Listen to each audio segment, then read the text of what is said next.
Hello and welcome into another episode of Preps to Pros. I'm Cooper Petagna alongside Andrew Ivins. We got a great show for you today. We're going to get into the 2025 Top 100 rankings. Andrew, I cannot believe I'm saying that, but what a day to get weird. We're going to dive in on that, talk about some names to know there. We're also going to talk about some quarterback battles, a couple guys to maybe keep our eyes out on, potentially going to hit the transfer portal. And then we'll get into Chris Hummer's freshman All-American list, true freshman All-American list. That is at that. And we'll talk about a couple guys that we have our eyes on to make an impact as true freshmen this season. And then the 2-minute drill, week 0 drill. We're in it already. We got Nebraska Northwestern in Ireland. That's going to be a game. Vandy, Hawaii as well. And we'll showcase another game. But Drew, we got a packed show today, but there's rumors on the street. Supposedly there's no juice today. What's that all about? Dude, the freaks list, it got the best of me. I had to take the fiance out to dinner last night and didn't get a chance to really work the phones. I had some transfer portal scoop, but I didn't know if that was appropriate. Still kind of on the fence. So we're going to push it all to Monday. I promise I will have tons of juice on Monday and then maybe Wednesday as well. The people need their juice. But let's get into the 2025 rankings. And you got to remember, these players right now are sophomores. A lot of these guys are just kicking off their sophomore season. And for us, our guys, Gabe Brooks and Chris Singletary, they did a lot of the heavy lifting, as did you, Andrew. But we want to highlight some of the names at the top. And we're going to start 1 through 6. But I want to start with our guy, David Sanders, who Drew, I think is a safe bet right now. Even as a sophomore, he's going to be on your freaks list. I don't want to put you in a corner there, but there's so much to like about this guy. Yeah, and David's a kid I saw at the FBU Freshman All-American game, which was back in December, right before Christmas. And, you're coming off the early signing period. You're trying to get your bearings for the class of 2023. I mean, it's just a mess. But you go to this event and you see all the freshmen, or the best of the best freshmen, and David Sanders right away was an instant eye catcher. I mean, he's 6'6". He's got size 18 shoes. And I think the biggest thing we are not talking about enough is he's got 36-inch arms that are pushing 37 inches. This guy is a prototypical left tackle, Cooper, and I know you're probably going to roll your eyes, but when I see him, when I watch the tape, I see some Charles Cross in him. I get Charles Cross vibes, and that's a new age offensive tackle that can protect the corner and fend off those elite edge rushers. So I'm a big fan of David Sanders. I think me and you are actually the ones that kind of fought for him to be number 1 and not number 2 in the rankings. What do you think about David?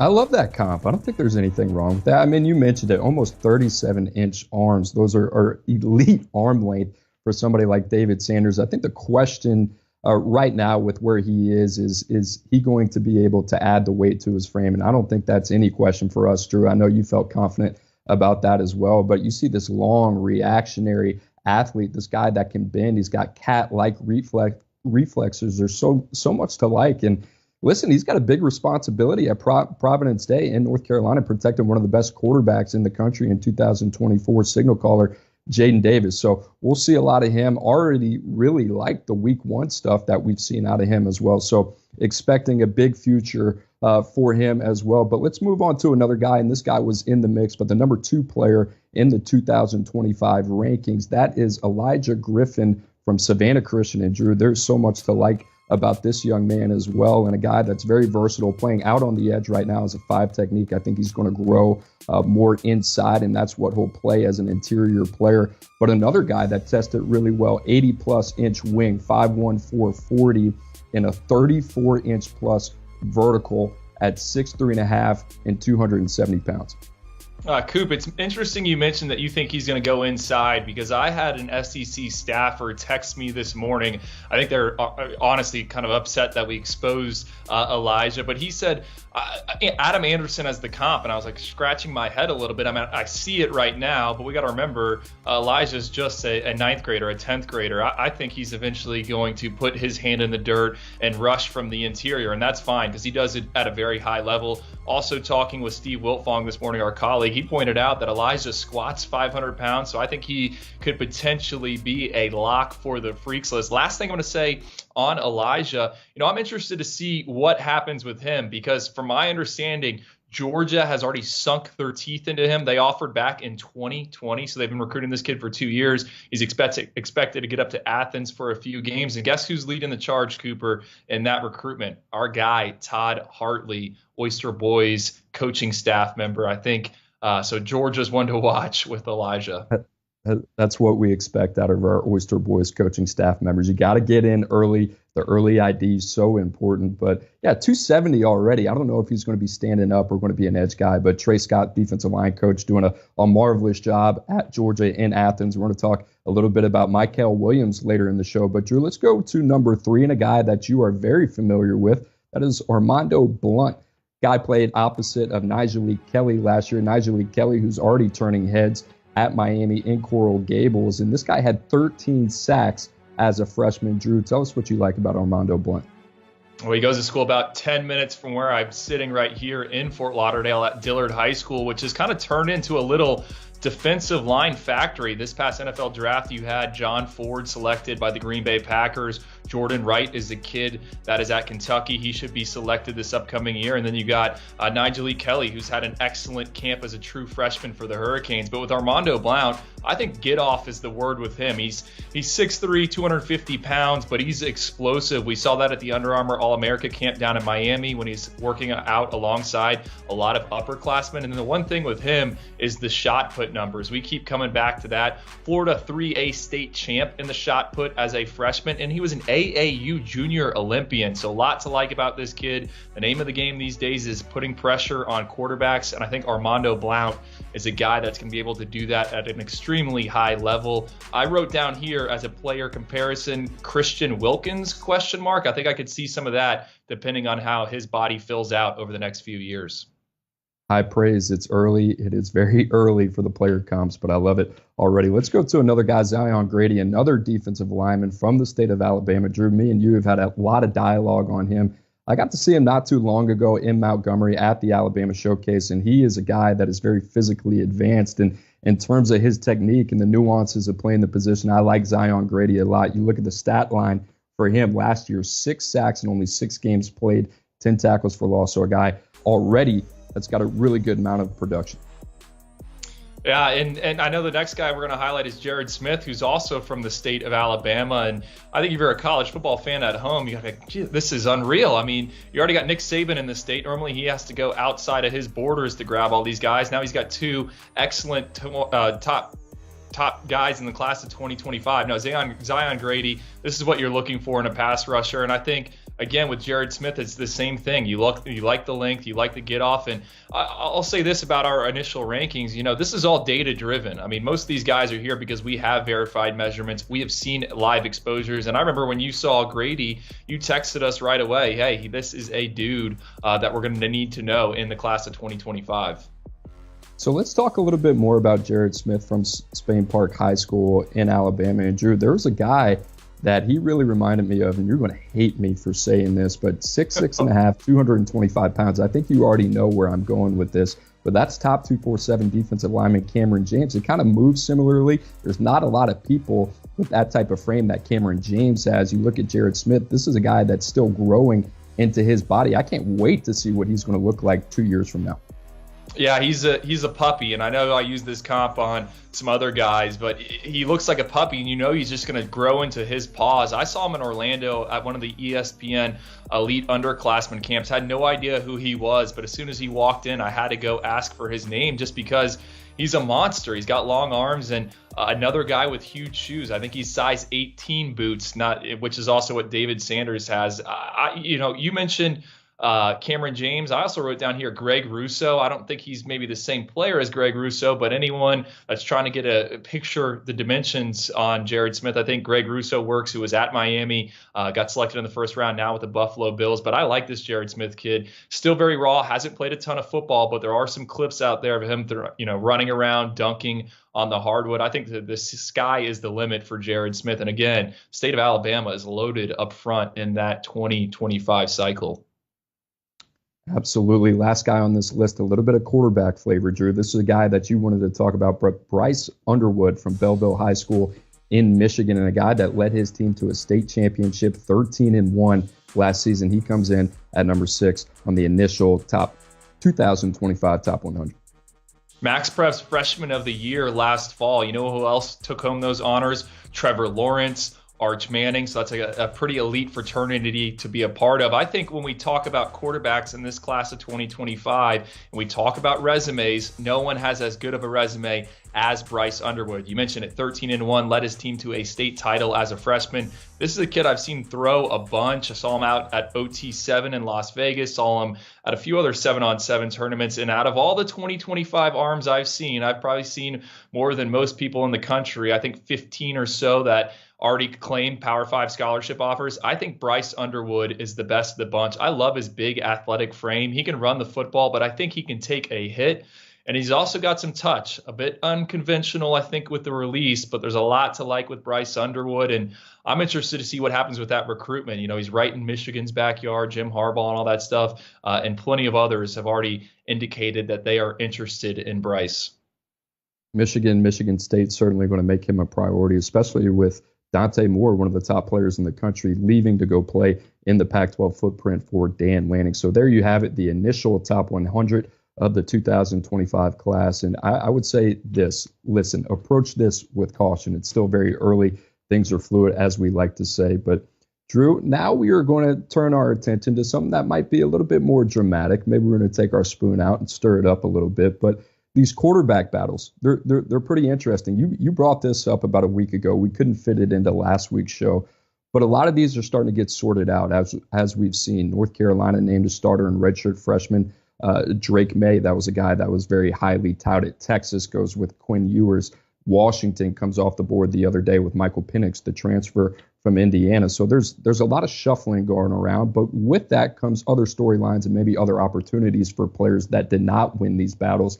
And I want to start in Chapel Hill. Drake May, we talked about a guy that was very highly touted coming out. But Jacoby Criswell was also an Elite 11 finalist, and a guy that I think people have a lot of confidence in. So Mack Brown, North Carolina, they're going to start out with Drake May. But, Drew, you think Jacoby Criswell, in terms of what his future looks like at North Carolina, might be cloudy a bit, even with Mack Brown really trying to work him into the game plan?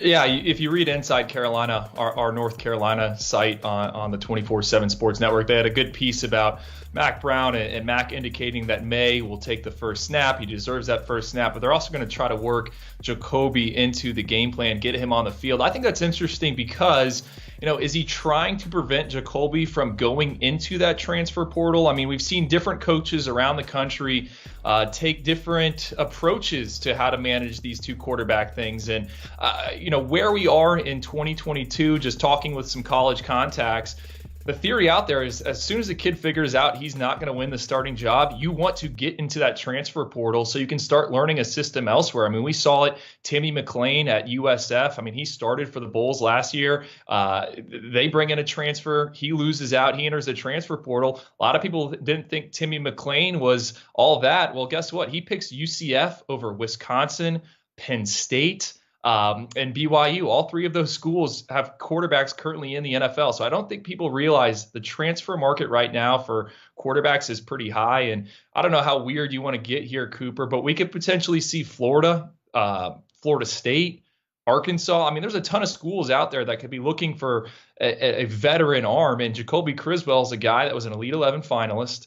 He's actually from Arkansas. That's why I kind of tossed Arkansas out there. But, you know, he could look around and he could emerge as one of the better options in the transfer portal. And we know schools are going to be looking for veteran arms the further we get into the season and the closer we get into next year. Well, he's going to be a hot name, in my opinion, if he does test out the transfer market. I think as a guy, you bring up Arkansas, obviously that's where he's from. But you know, watching him a little bit, and it's pretty limited exposure to him in the games that he played last season, only played in 4 games, started against Wofford. But he kind of reminded me a little bit of KJ Jefferson, the guy that's holding down the fort right now in Fayetteville. So you think about that. You think about that potential fit. You also have Malik Hornsby, who's very talented in his own right, kind of waiting in the wings for Kendall Briles and Sam Pittman. So we'll keep an eye on what happens in Chapel Hill. But Drew, you mentioned getting weird. There's no weirder place than Austin, Texas. So let's talk a little bit about the Longhorns and Steve Sarkisian coming off a 5-7 season. They get Quinn Ewers back in the fold, a guy initially that a lot of people thought was going to, out of high school, declare for Texas. He ends up going to Ohio State, reclassifies. Now he's back in Austin. He gets the nod over Hudson Card. He played 8 games last year. Hudson Card, very talented himself coming out of high school in Lake Travis. So now it's what to make in Texas. And I think a lot of people are saying, hey, Steve Sarkisian is erring on the side of upside here. We're going to take our licks as we have a young quarterback, as we have a young offensive line, and this experience will help over time. But I look at a guy like Hudson Card, Drew. He's experienced with that 8 games, not maybe so much experience, but I think he is a Power 5 starter in college football. I think if you're a Texas fan, you are hoping that the Longhorns can hold on to Hudson Card. And why do I say that? I mean, Quinn Ewers, as talented as he is, as good as we think he is and what he could be with where he was ranked, he hasn't taken a competitive snap since January 16th, 2021. So what if things were to go south? Let's not forget Texas plays Alabama relatively early in the season. So I think if I'm a Texas fan, I'm excited that Quinn Ewers got the nod. That means we think what he is. But I hope Hudson Card sticks around because there's a good chance that at some point Quinn could get hurt or maybe things don't work out. So that's my big takeaway on the quarterback battle at Texas. And I actually looked it up. Hudson Card was asked why didn't he transfer back during the spring months, and he said it was kind of fate. He's always wanted to be at Texas. So I think he's a guy Texas through and through, but they got to keep him around and hope that he doesn't bounce out of here because I think that could spell trouble. Remember, Arch Manning's still a year away from arriving at UT. So let's talk about that a little bit, Drew. Let's say you're in Hudson Card's corner right now. You are somebody that he trusts. Quinn Ewers just got the nod. He's only a redshirt freshman. And then you got the number 1 player in America coming in right after him and Arch Manning. Are you telling Hudson Card, hey, right now is the time for you to go into the transfer portal, find a place that fits you and get more experience? So when this time comes around next year, you're going to be in a position to start, or are you sticking it through and see if you get an opportunity in Austin? Well, I'm a dog, so I'm expecting to beat out Quinn at some point during the season. But I don't know if his advisors and the people in his life are going to tell him that. I think, like I said, I read something about Hudson Card. He's always wanted to be at Texas. He's a Texas guy, so I think the smartest thing for him would be to wait, figure out what schools are going to want me, and then become the hottest name in free agency, the hottest girl at the dance later on, come late December, early January, and go somewhere with the notion that, hey, I could be a starter. I could be the number 1 guy moving forward. So that's what I would do if I was Hudson Card. I'd wait it out because who knows what's going to happen with Quinn Ewers. They're going to need Hudson Card at some point this season. Steve Sarkisian even said that himself. That's a really good backup option to have. But let's move on to Lane Kiffin, a guy that Steve Sarkisian is very familiar with. The quarterback situation down in Oxford, Drew, I think is probably the most intriguing in the country. You got Jackson Dart. That was one of the most highly ranked and recruited players coming out of high school in Utah, Corner Canyon. He ends up starting 3 games under Clay Helton last year. And then you got Luke Altmyer, another guy that was a highly contested recruitment. He ended up seeing some action last year, especially in the Sugar Bowl after Matt Corral went down. Drew, just between these 2 guys, and I think they're very 2 different players. And I think a guy like Lane Kiffin is so adaptive and flexible in terms of his play calling. But how do you see this situation kind of shaking out in Oxford? Well, I wanted to ask you what you're hearing, because it seems like most people believe Jackson Dart's going to win out. But the people I've talked with that are inside Ole Miss keep indicating that a lot of the people in that locker room like Luke Altmyer. And I'm not trying to break any news here or anything like that, but I think this battle's a lot tighter than some are making it out to be. I mean, have you heard anything? I lean Luke Altmyer winning out ultimately in the end, but who knows how it's going to shake out. I've heard more of what you've heard right now. To me, in terms of what we've heard publicly, it kind of seems like a toss-up 50-50. But I wouldn't be surprised if Lane Kiffin kind of goes with the more higher upside, like we're talking with Steve Sarkisian in Texas and Quinn Ewers, in terms of what Jackson Dart can do with his legs, his ability to extend plays. It kind of reminds me more of Matt Corral when you have more of a stationary pocket passer in Luke Altmyer. So they're exciting. And listen, they got some pieces. They went hard in the transfer portal. They go out and they get one of the most talented running backs in the country in Zach Evans. They get Michael Trigg, Jackson Dart's teammate from USC as well. So I expect Ole Miss to be explosive. I wouldn't be surprised to see both of these guys, Drew. But if it is Jackson Dart, Luke Altmyer, Drew, we're going to put on our tinfoil hats here for a second. You kind of think maybe there's a little bit of a fit somewhere else if Luke Altmyer ultimately did hit the portal. Oh, I do. I think you got to watch out for Florida State. I mean, he was committed to Mike Norvell in the Seminoles for 11 months, and it seemed like he was going to head to Tallahassee. That's where he was going to start off his college career. Ole Miss comes in at the last minute. He decommits, signs with the Rebels. He's been there. He appeared in the Sugar Bowl last year against Baylor. But if he loses out and Jackson Dart becomes the guy, then I think you got to watch Florida State for Luke Altmyer. And I'm not saying tampering's going on or anything like that, but if you talk to college coaches, they'll all tell you tampering is a real thing. And I'm not accusing Florida State. I'm just saying, if Luke Altmyer enters the transfer portal, there's a good chance he already knows where he's going. And I think that's the case with a lot of these guys. As soon as they enter, they already know what options they have and where they're going to spend the next few years. But if Luke Altmyer does enter, watch out for Florida State and Mike Norvell, who do not have a quarterback committed in the 2023 cycle.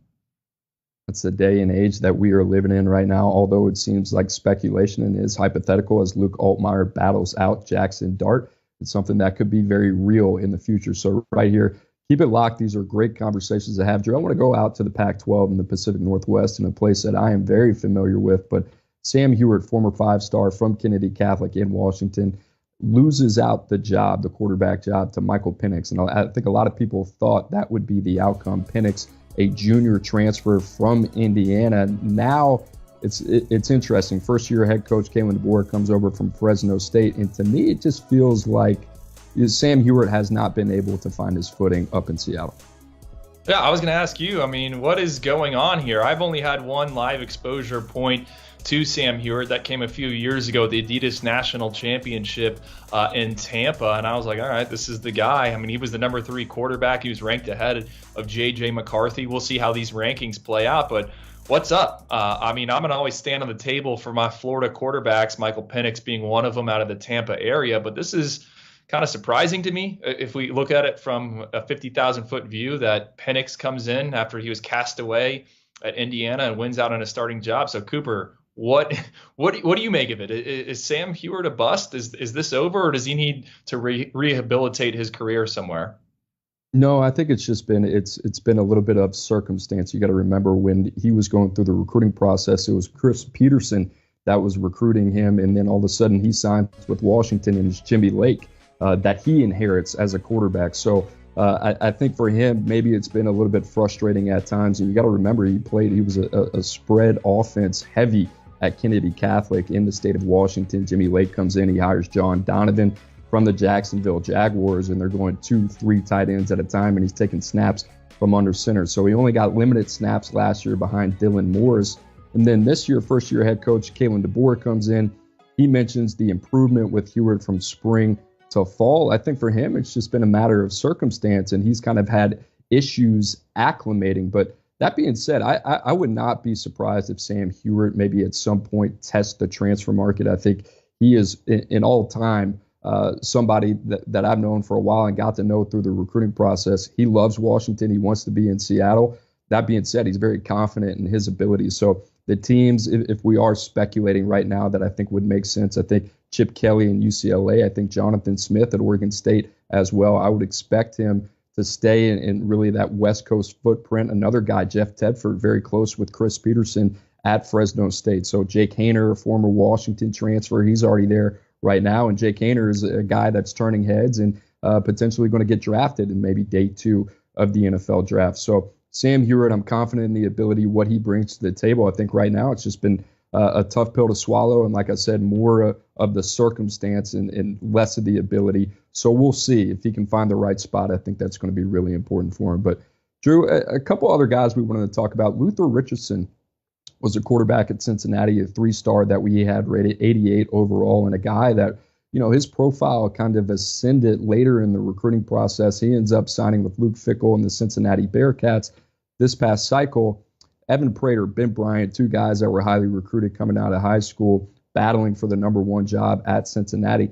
Richardson is already in the transfer portal, and we're kind of talking about this. You already brought up Timmy McClain, but what do you make of this quarterback, I guess, merry-go-round, and we're starting to see guys kind of enter the portal, put their name out there earlier and earlier.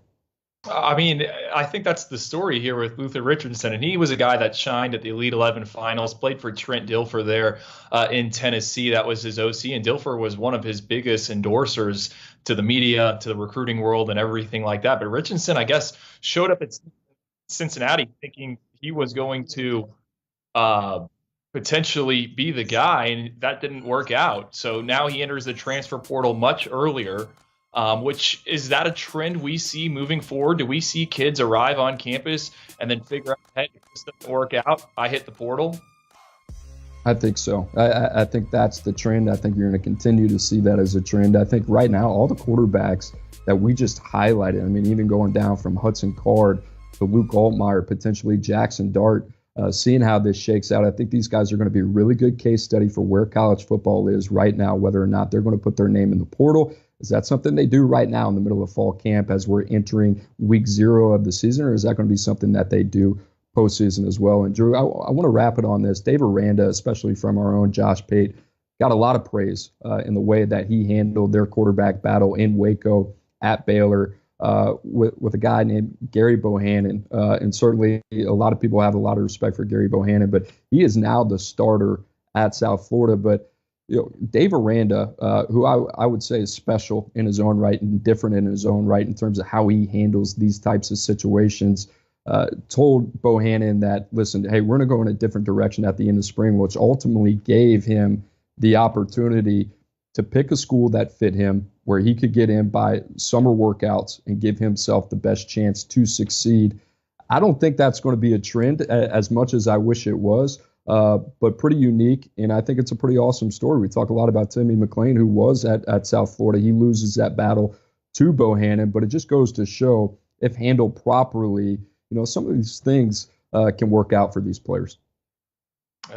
Absolutely, and I think that goes a further way for Dave Aranda when it comes to building out your roster and recruiting high school kids and recruiting transfers. I think that allows him to show, hey, I did this. I did one of my players by good. And everyone talks about being a player's coach, and I think for Dave Aranda, this is some awesome ammo, and it prevents people from recruiting negatively against them. So hopefully we see this from more coaches. I don't know if everyone has that type of integrity, but it's certainly refreshing in this transfer portal era that someone's looking out for everyone on the roster, not just one guy in that room.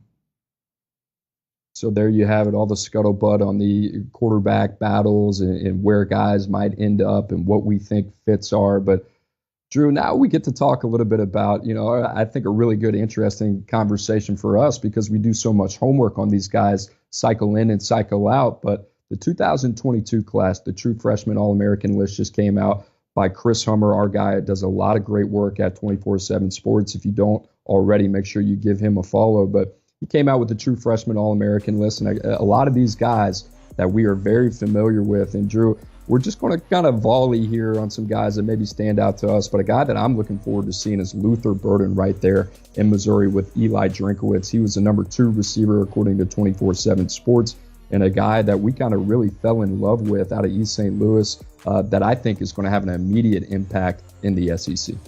I agree with you. And Luther Burden, he scored in that Under Armour All-America game multiple times. I mean, he's college ready, and he was awesome in Missouri spring game. I asked one of my contacts there in Columbia, like, hey, is this guy the real deal? And they're like, absolutely, watch out for him. And I've said this in the past on the show.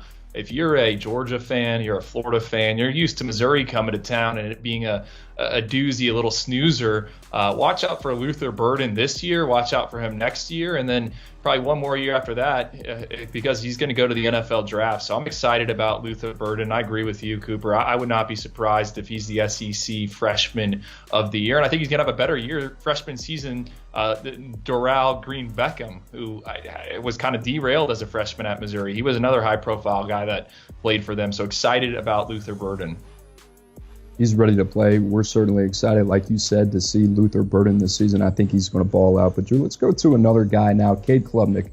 There has been so much talk about Cade Klubnik, and the offense coordinator, Coach Streeter at Clemson. I don't know, a little gas on the fire. He said Cade Klubnik is going to play. And I know me and you are pretty strongly convicted on what we think about Cade Klubnik and the expectations in year one. Can he challenge DJ Uiagalelei? I think Cade Klubnik is going to play, and I think he's going to be the starter by week 6 or 7 for Clemson. You get Deshaun Watson vibes. That's at least I do. When you go back to Deshaun Watson, when he first arrived at Clemson, it seems like Dabo is speaking the same way about Cade as he did Deshaun. Now, Deshaun, he rotated in the first few weeks, and those were against some big opponents. He appeared against Georgia, he appeared against Alabama, and then boom, next thing you know, week 4, he's the starter. Deshaun ends up injuring his thumb, so it doesn't work out. But I wouldn't be surprised if we saw the same thing from Cade Klubnik. By week 4, week 5, he's the guy. And every time it seems like Clemson staffers speak, it's nothing but praise. And you're right, they are dumping fuel onto the fire. I mean, how could you not expect Cade to play at this point?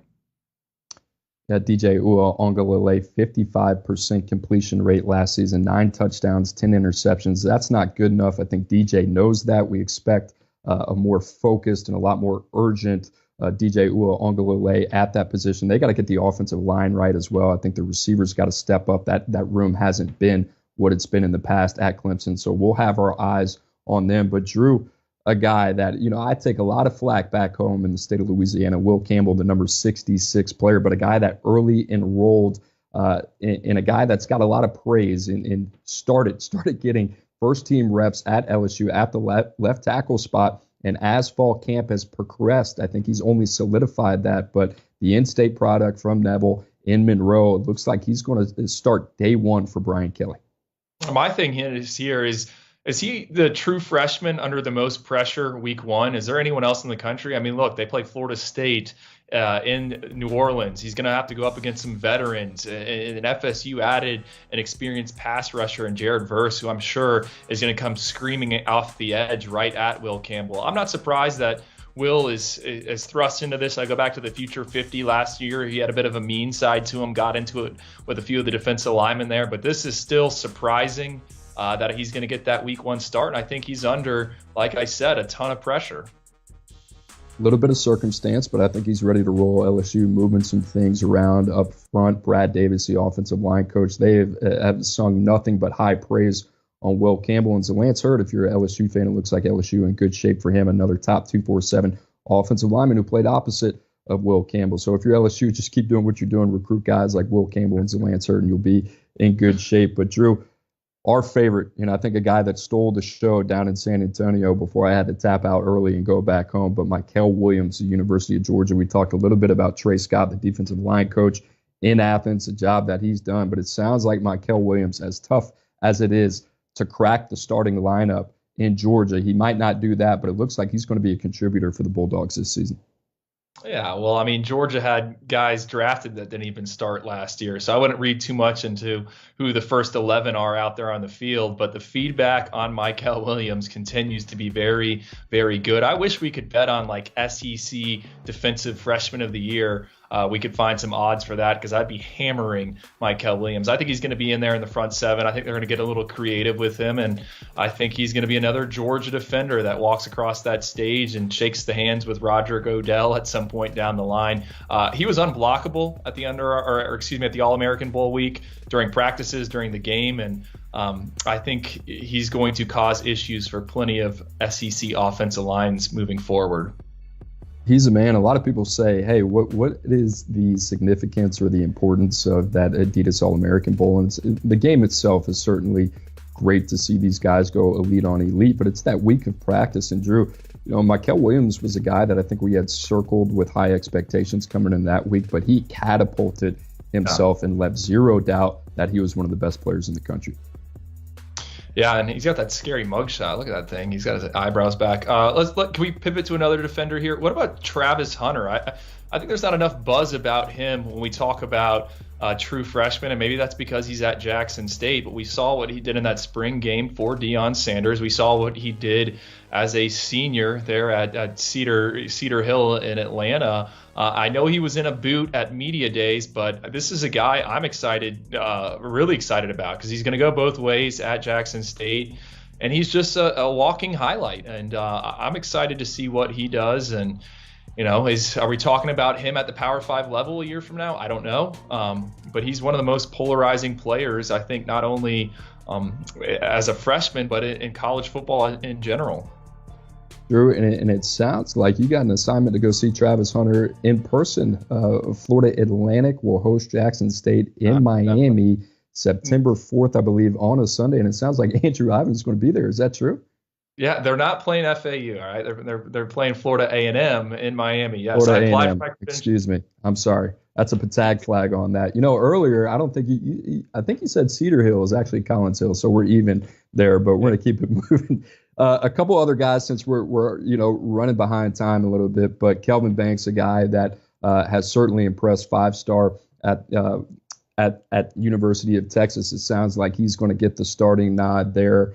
A few guys after that, Vincent Anthony from Duke. We had the show a couple weeks ago where all we talked about was Duke on here and Mike Elko and the job that he's done. But Vincent Anthony already drawing a lot of praise from the coaching staff over there at Duke. It looks like he's going to get a lot of run. Lander Barton, Drew, one of my favorite guys when we saw him in person. That was another guy that catapulted with that week. But he was so surprising to me physically, what he looked like, an imposing player. But he's going to be ready to roll day one in Utah. I expect big things out of him. And the last guy, Drew, that I know you want to touch on, but that's Azariah Thomas, who's already turning some heads. That first week we came on here, we were talking about practice report, maybe some freshmen that we could expect to make an impact week one. And I think Azariah Thomas is certainly a guy for Florida State that they're going to be counting on.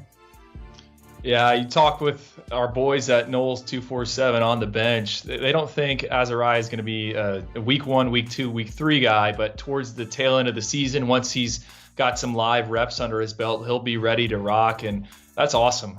Just because I think we ranked him pretty high. We thought he was a guy that would be able to be a multi-year contributor. And the fact that he's going to get on the field early means he's a bit ahead of schedule. But again, he checked all those physical boxes, and I think Florida State's going to need him in that secondary. So excited to see him. Maybe he'll be out there with Will Campbell week 1 in New Orleans. We'll see. Positionless player. We didn't really know where he was going to play. Was it going to be receiver? Was it going to be corner? Was it going to be safety? All we knew is that he was a really good football player. Chris Singletary stamped him early in the process, loved him a lot. So really good to see him making an impact already in Tallahassee. But Drew, now the 2-minute drill, something that we were kind of leaning into the last couple of weeks. And I think this one's going to take a little bit longer than 2 minutes, but week 0, football is here, baby. And we are back, and we got Nebraska Northwestern in Ireland. How about that game to kick it off this weekend? And right now, Nebraska, a 12.5-point favorite. The over-under on that game is 50.5. We're not necessarily going to tell you which way to bet on this, but hopefully you can kind of pick up some hints from how we talk about it. But Drew, both teams 3-9 last year in the Big Ten. Both teams also 0-5 on the road. I'll kick this thing off. This is a must win for Scott Frost, and I think that is blaringly obvious. You talk about Scott Frost, a guy that had to take a pay reduction this past year of $1 million. Also, a lot of changes on his staff in Lincoln. So Nebraska, they got to get this done. From Drew, I was looking at this stat, 1969 to 2017, Nebraska had only missed the postseason twice under Scott Frost the last 4 seasons. They have not made it once. So the pressure is building in Nebraska. They have one of the best fan bases in the country. And you look at how they fared last season, so many close games within 7 points. Casey Thompson going to be a lot of pressure from on his shoulders coming in from Texas. But I like Nebraska this year. I actually think they can go 7-8 wins, and I think that will be good enough to have Scott Frost keep his job. Oh, the Cornhuskers added a bunch of transfers. One of the guys I want to see is Tommy Hill, former cornerback, top 247 kid out of Orlando. He went to Arizona State, played a little bit, hits the transfer portal now in the starting lineup for Nebraska. I'm excited to see him. I was surprised when I opened up the game notes and saw him listed there. I also want to see what Northwestern, what their NFL draft prospects look like. They potentially have a first-round pick, an offensive lineman, Peter Skoronski, PJ Adebawore, his brother. I mentioned him in the freaks list. He's another guy that some people could be a day 2, day 3. So I want to see them. And I think when you look at the line in this game, how could you not bet Northwestern? I mean, you mentioned the close games that Nebraska had last year. You're going to spot the Wildcats potentially 2 touchdowns at a neutral site at a weird time, give me Northwestern. And my buddy also likes the under here. I guess I could get behind that as well, but I'm all on the Northwestern train this weekend. Give me Nebraska money line, Northwestern to cover, and I'm not going to touch that over under. But Drew, let's go to UConn at Utah State. What a game here. And I know you really like the defensive coordinator at Utah State, but how about Blake Anderson coming over from Arkansas State all those years over there, comes over to Logan, Utah, wins 11 games in his first season. And on the other sideline, you got Jim Mora Jr. He's been out of coaching since 2017 when he was with UCLA, obviously spent some time with the Seahawks and the Falcons as well. But I got this one circled. I think Utah State is going to be a really good team this year. And if they get double-digit wins, I mean, is Blake Anderson out west one of the hottest names in terms of the coaching circle? I think that's a good point. I mean, there's some schools I could toss out there. I don't want to speculate. To me, when we talk coaching, Ephraim Banda, the defensive coordinator for Utah State, remember that name, 40 years old, right? Last year, the Aggies were second nationally in tackles for loss, 10th in red zone defense. He's only 40 years old, an ace recruiter during his time at Miami. He had James Williams and Avante Williams. He was the primary on both of those guys. So I think if Utah State were to get to double-digit wins again, yeah, sure, Blake Anderson's going to be a hot name, but Ephraim Banda is as well. He could be a Power 5 defensive coordinator somewhere, or he's a guy that's probably good enough to be a head coach on his own. So if you're sitting around on Saturday, you're wondering why you're watching Utah State UConn, take a look at that defense. It's an aggressive front. I think Ephraim Banda is a guy that we could be talking about in December or January as he's linked either to some high-profile defensive coordinator jobs or to some G5 head coaching jobs. Utah State beat Oregon State, a really good Oregon State team last year, 24-13 in the Los Angeles Bowl. And Utah State, 27.5 points favorites right now, 60.5 over under. I like Utah State to cover in this game. And I'm excited about UConn football. I mean, it's crazy that we're even talking about that right now, but I think Jim Mora Jr. is a really good fit for this program. He's done some good already on the recruiting trail. Drew, I know there's another guy that he's kind of thrown some praise on. That's Zion Turner from St. Thomas Aquinas. So maybe we see a little bit of him as well. But Drew, the last game here in honor of the old director of scouting, Barton Simmons, we have Hawaii and Vanderbilt, and that is Hawaii hosting Vandy this weekend. And right now, the Commodores are -8, but you got Timmy Chang, the former Bo quarterback, one of the greats, one of my favorites on NCAA sports, the game that we used to play, first-year head coach over there. But we got the Brotherhood right now, 8-point dog, and Vandy 2-10 last year, Hawaii 6-7. You got a new regime, and their quarterback situation in Hawaii, it's intriguing to me. Braden Shager, a guy that's coming back, he last year in spot time starts against Fresno State, a ranked team at that time, helps Hawaii to victory. And then you got Joey Yellen, who was originally a 4-star recruited by Arizona State, spent some time at Pitt, now he's at Hawaii. And then Common Cooper as well was a 4-star, started his career at Washington State, now at Hawaii in Honolulu. And guess what? Timmy Chang hasn't, there's no starter yet down there for the Bows, which kind of muddies the picture on the betting line a little bit. But I'm going to go out and take Hawaii on this one to cover. Well, I got to take Vanderbilt here because Barton Simmons, former colleague, texted me last night upset about the freaks list. He says he loves my freaks list, but he's mad that I keep putting Vanderbilt guys on there. Vandy had one on yesterday's list, and they had one too last year. And Darren Agu, a defensive lineman that the Commodores signed, I guess he's gonna play. He's in the 2 deep as a true freshman, so bam, hitting there on the freaks list. I like Vanderbilt here. I think the roster is in a better spot. Sure, they lost some guys to the transfer portal, but when I look up and down, it's a lot of familiar faces, and that could be a product of them recruiting St. Thomas Aquinas pretty well. I think they're going to have 3 guys from STA starting, 2 offensive linemen and the wide receiver Quincy Skinner. So I'm leaning towards that. That game's at the end of the night. It'll be after I'm done with all these high school games on Saturday, so I'm fired up. But give me Vandy -8. Barton Simmons, I'm sorry for exposing your good commits, buddy. Week 0, college football quickly approaching. And let's keep Wednesdays weird from now on, Drew. A lot of weird talk. We got Vandy, Hawaii. We got UConn, Utah State. We're talking about 2025s on the freak list already. Why not? But for you at home, we appreciate you guys joining as always. And if you haven't done so already, the 24/7 Sports YouTube channel, a lot of good things going on right now. We got the block, Wolf on Whip around, our guy delivering all the news, all the scoop that you need. And right here, Preps to Pros, we will be back next week, Monday, 2 o'clock Central. We'll see you then. Enjoy this weekend. And for Andrew Ivins, I'm Cooper Petagna. Have a great rest of your day.